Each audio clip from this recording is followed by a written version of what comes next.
And what's up ladies and gentlemen, ayan, so nandito tayo ngayon, binabaybay natin ang kahabaan ng C6.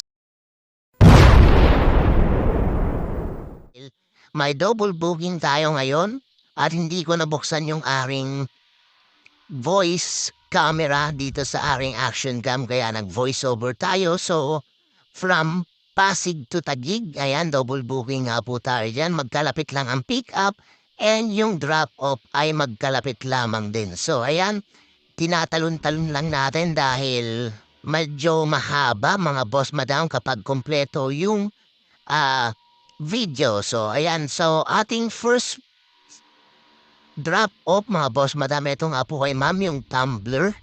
Ayan, so dito si madam ang kanyang shipping is 62 pero ang binigay niya po sa atin mga boss madam ay 100 pesos. Okay, so ayan yung ating unang tip. Around 38 yung tip natin. Salamat po sa iyo, madam. Shoutout po sa iyo kung mapanood niyo man po ito.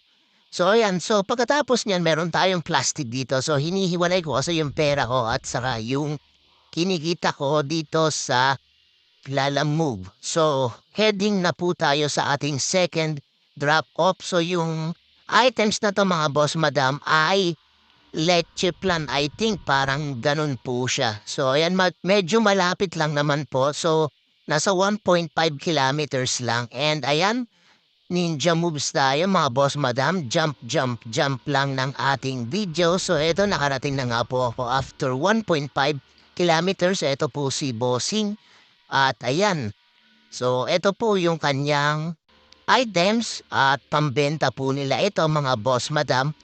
At ayan, so siyempre chinek ko muna dito yung kung magkano and actually bayad na yan. So nagtanong kasi siya and ayan.